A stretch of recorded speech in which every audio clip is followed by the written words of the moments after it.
Assalamualaikum warahmatullahi wabarakatuh. Kami dari kelompok 4 ingin mempresentasikan bab 4.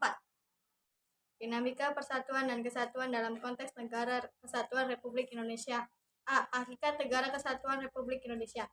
1. Konsep Negara Kesatuan Unitarisme. Istilah Negara Kesatuan sudah sangat sering Anda dengar sebab nama negara kita adalah Negara Kesatuan Republik Indonesia. Jadi istilah Negara Kesatuan sudah tertanam dalam pola pikir kita selaku warga negara Indonesia. Negara Kesatuan adalah bentuk negara di mana wewenang legislatif tertinggi dipusatkan dalam satu badan legislatif nasional. Kekuasaan negara dipegang oleh pemerintah pusat. Negara Kesatuan sering juga disebut sebagai negara unitaris unity. 2. Karakteristik Negara Kesatuan Republik Indonesia. Sebagai warga negara yang baik, tentunya Anda harus memahami karakteristik Negara Kesatuan Republik Indonesia. Hal tersebut penting diketahui untuk makin mempertegas identitas negara Indonesia. Oleh karena itu, pada bagian ini Anda akan dibekali pengetahuan mengenai karakteristik NKRI. Menurut Undang-Undang Dasar Negara Republik Indonesia tahun 1945, Indonesia sejak kelahirannya pada tanggal 17 Agustus 1945 telah memiliki tekad yang sama bahwa negara ini akan eksis di dunia internasional dalam bentuk negara kesatuan. Persatuan dan Kesatuan Bangsa pada masa Republik Indonesia Serikat 27 Desember 1949 sampai dengan 17 Agustus 1950. Dinamika Persatuan dan Kesatuan Bangsa Indonesia pada masa Revolusi Kemerdekaan Indonesia 18 Agustus 1945 sampai 27 Desember 1949. Dinamika persatuan dan kesatuan bangsa Indonesia bisa dikatakan dimulai sejak masa revolusi kemerdekaan hingga tanggal 17 Agustus 1945 sampai 27 Desember 1949. Bangsa Indonesia pada masa ini menghadapi kolonial Belanda yang ingin kembali menguasai, ditariknya tawanan Jepang yang kalah perang, sekaligus menghadapi berbagai pemberontakan. Selama ini, masa revolusi ini terjadi peperangan antara negara Indonesia yang merdeka, yakni antara Republik Indonesia dan Kerajaan Belanda yang mengatakan bahwa kemerdekaan Indonesia tidak sah. Kenyataannya, Indonesia telah memproklamasikan kemerdekaannya secara terang-terangan pada seluruh dunia pada tanggal 17 Agustus 1945. Dalam perang kemerdekaan tersebut, akhirnya Belanda kalah berdasarkan perjanjian konferensi meja bundar tersebut yang berhasil digelar. Pada masa ini, periode tahun 1945 sampai 1949 dinamakan sebagai periode perang kemerdekaan. Pada masa revolusi kemerdekaan ini terjadi pula pemberontakan untuk memisahkan diri dari Indonesia, yakni pemberontakan Partai Komunitas Indonesia Madiun di tahun 1948 dan Darul Islam atau Tentara Islam Indonesia.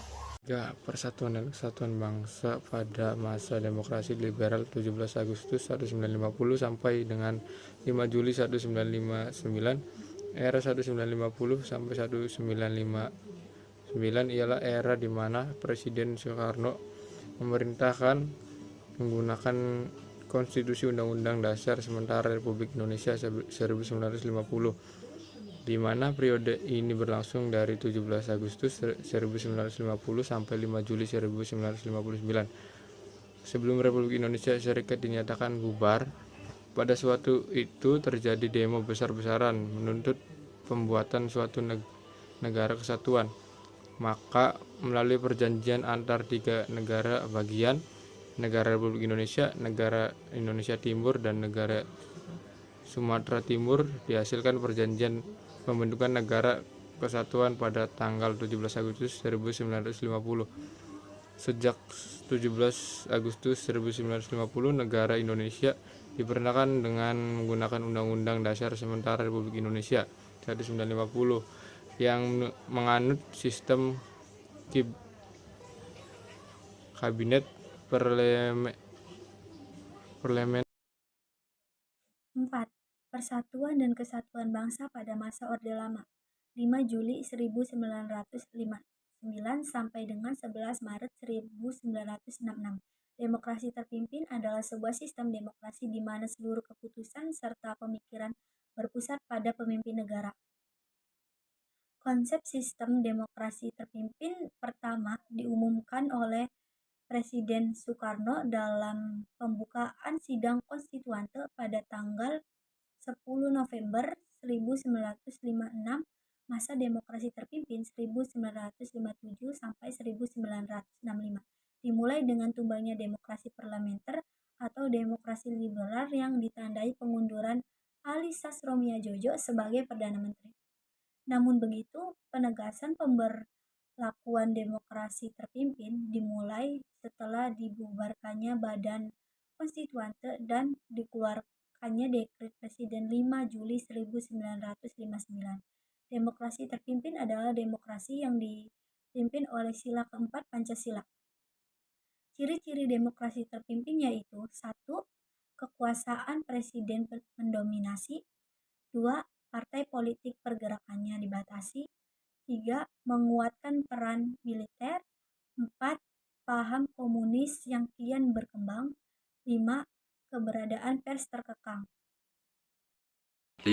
Persatuan dan Kesatuan pada masa Orde Baru 11 Maret 1966 sampai dengan 21 Mei 1998. Kepemimpinan Presiden Soekarno dengan demokrasi terpimpinnya akhirnya jatuh pada tahun 1966.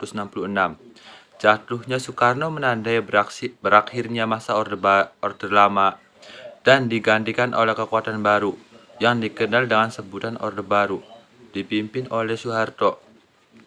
Ia muncul sebagai pemimpin Orde Baru yang siap untuk membangun kembali pemerintahan yang berdasarkan Pancasila dan Undang-Undang 1945 secara murni dan konsekuen. Prioritas utama yang dilakukan oleh pemerintahan Orde Baru bertumpu pada pembangunan ekonomi dan stabilitas nasional yang mantap.